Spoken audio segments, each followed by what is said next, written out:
என்னுடைய முதல் கேள்வி, யாரும் பதில் சொல்ல வேணாம், சாய்ஸில் கூட விட்டுடலாம். முதல் கேள்வி, நம்ம ரொம்ப மறந்து போகிற நபர் யார்? ஒய்ஃபோட பர்த்டே மறந்து போய் அவஸ்தைப்பட்டிருப்போம். நம்ம ஒய்ஃபையை மறக்கணும்னு தான் ட்ரை பண்ணுறோம். அப்படி மறக்கலாம் அப்படிங்கிறது முடியலை, மறந்து போயிருப்போம். அந்த பர்த்டேயை மறந்து போயிருப்போம். அதை முதல் நாள் ராத்திரியாக சொல்லி தொலைக்கலாம், சொல்லவும் மாட்டாங்க. நாளைக்கு இது ஞாபகம் வருதா இல்லையா, ஞாபகம் வருதா இல்லையா பார்ப்போம், ஞாபகம் வருதா இல்லையா பார்ப்போம் அப்படின்னு அது ஞாபகம் வச்சுக்கிட்டே இருந்து நீங்கள் மறுநாள் சொன்னீங்க, நேற்றுக்கு என் பர்த்டே மறந்துட்டீங்க அப்படிம்பாங்க. இப்போ நம்ம மறந்துடுறோம், சில சமயத்தில் சில விஷயத்தான் மறந்துடுறோம் வாழ்க்கையில்.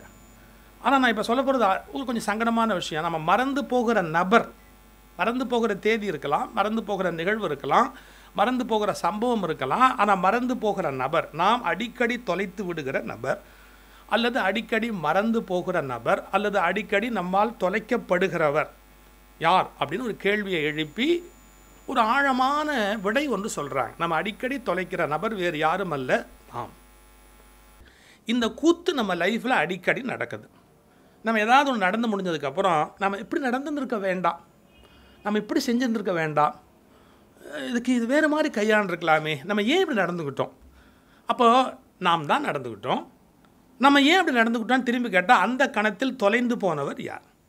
அப்போ அந்த கணத்தில் நான் அங்கே இல்லை இப்போ தெரியுது தெளிவாக, அதை இப்படி ஹேண்டில் பண்ணியிருக்கலாம் அப்படின்னு தெரியுது. ஆனால் அந்த கணத்தில் நான் ஏன் அப்படி ஹேண்டில் பண்ணலை? அப்போ அந்த கணத்தில் யாரை தொலைச்சிருக்கிறேன்னா என்ன தொலைச்சிருக்கிறேன்? அதனால தான் ஒரு அழகான ஆர்குமெண்ட் சொல்லுவாங்க, இந்த சின் அப்படின்னு சொல்லி அது பாவம்னு சொல்கிறாங்க இல்லையா, அந்த கான்செப்டே தப்புங்கிறான். என்ன சொல்கிறாங்க, ஆக்சுவலாக சின்ங்கிறதுக்கு ஹீப்ரு மொழியில் போய் அதுக்கு பொருள் கண்டுபிடிச்சி அது நம்ம பயன்படுத்துகிற அர்த்தத்தில் இல்லைங்கிறாங்க. அங்கே யாரோ ஒருவர் விடுபட்டு போய் விட்டார், அதாவது நான் என்ன விட்டுட்டேன், என்னத்தை மிஸ் பண்ணினேன் அப்படிங்கிறது தான் அதனுடைய ஆக்சுவல் மீனிங்காக. அதுக்கான ஆக்சுவல் இங்கிலீஷ் வேர்டு சின்ங்கிறத விட மிஸ்கண்டக்ட், மிஸ்பிஹேவியர், அதாவது என்னுடைய பிஹேவியர் அங்கே மிஸ் ஆகிடுச்சு, என்னுடைய கான்டாக்ட் அங்கே மிஸ் ஆகிடுச்சு. அதாவது ஏதோ ஒன்று அந்த இடத்துல விடுபட்டு போச்சு, ஒரு கண்ணி அந்த இடத்துல அருந்து போச்சு, அந்த இடத்துல இருந்திருக்க வேண்டிய ஒரு கண்ணி இல்லாமல் போச்சு, ஏதோ ஒன்று மிஸ் ஆகிடுச்சு. அது என்ன மிஸ் ஆச்சு அப்படின்னா நான் தான் மிஸ் ஆகிட்டேன். அந்த இடத்துல கரெக்டாக நான் அந்த இடத்துல இருந்திருந்தேன் அப்படின்னா, நானாக இருந்திருந்தால், சரியா, நானாக இருந்திருந்தால் ஒன்று, என்னுடைய நான் முழு விழிப்போடு இருந்திருந்தால், அந்த அவேர்னஸ் முழு விழிப்புணர்வோடு இருந்திருந்தால் அது அப்படி நடந்திருக்க வேண்டிய அவசியம் இல்லை. இப்படி சொல்கிறதுனால நான் ஏதோ புத்தராயிட்டேன்னோ இல்லை ஒரு எப்போவுமே நிறைநிலை ஞானத்திலேயே அப்படியே இருக்கிற ஏதோ ஒரு ஆனந்தா அப்படின்னோ நீங்கள் நினைக்க மாட்டீங்கன்னு எனக்கு தெளிவாக தெரியும். ஒரு கணம் நான் ஒரு குறிப்பு ப்ரிப்பேர் பண்ணிட்டு வந்தேன், அதை என்னுடைய உதவியாளர் கொண்டு வரலையோன்னு, என்னாச்சு அப்படின்னு, நல்ல வேலை அது அங்கே இருக்குது அப்படின்னாங்க. அந்த ஒரு செகண்ட் நம்மளை நழுவித்தான் போச்சு, நம்மளை விட்டு ஒரு செகண்ட் நழுவுறோம், பட் அடுத்த செகண்டு அப்படி ஒரு வேளை குறிப்பு இல்லைன்னாலும் 3 மணி நேரம் பேசுவேன். அது எதனால எல்லாம் தெரியாது, ஆனால் அது ஒரு செகண்ட் ஆகும், அது இல்லையோ அப்படின்னு ஒரு பதட்டம். நாங்கள் புறப்படும் போது வீட்டை பூட்டியாச்சா, செல்ஃபோன் எடுத்தாச்சா, இது ஒரு பெரிய பரபரப்பு, ஒரு பதட்டம். மனுஷன் அப்பப்போ பதட்டம் அடைகிறோம். அந்த பதட்டம் அடைகிற கணத்தில் பார்த்திங்கன்னா நாம் காணாமல் போயிடுவோம். ஏன் யாரையோ திட்டுவோம், எல்லாம் ஒன்றால் தான் வந்தவனே அப்படிம்போம், யாரையோ ஒருத்தர் மேலே சில பேர் கோவம் வந்தால் கை நீட்டி அடிச்சுடுவோம். இதெல்லாம் ஒரு ஆரம்ப காலத்தில் மனித வாழ்க்கையில் நம்ம கடந்து போகிற சில சம்பவங்கள். இப்போ அந்த விழிப்புணர்வுங்கிற அவேர்னஸ், அதாவது உண்மையான நான், அது உள்ளேருந்து வெளியில் வரணும். ஆனால் ஒரு சின்ன உதாரணம் சொல்லி முடிச்சிட்றாரு. 5 மணிக்கு எந்திரிக்கணும்னு பள்ளிக்கூடத்து பையன் அலாரம் வைக்கிறான், காலை 5 மணிக்கு திருப்பி அடிக்கிறான் அலாரத்தை. இப்போ நான் ஒரு கேள்வி கேட்பேன் பையன்கிட்ட, ஏன்பா அலாரம் வச்ச நானா, அலாரத்தை திருப்பி அடித்த நானா? ஸ்கூல் பையன் சொல்லுவான், நான் அவன் இல்லை.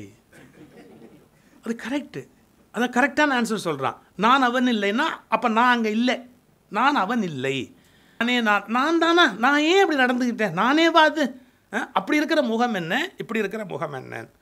முருகனுக்கு கூட 6 முகங்க, நமக்கு 100 முகம்.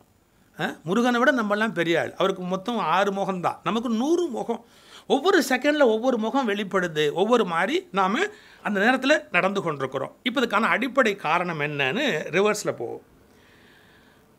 காலை தூக்கத்திலிருந்து விழிக்கிற பல பேரும், தூக்கத்திலிருந்து விழிக்கிற பல பேரும் விழித்த பிறகும் தூங்கிக் கொண்டேதான் வாழ்க்கை நடத்துகிறார்கள். இதுதான் யோசிக்க வேண்டிய பெரிய விஷயம்.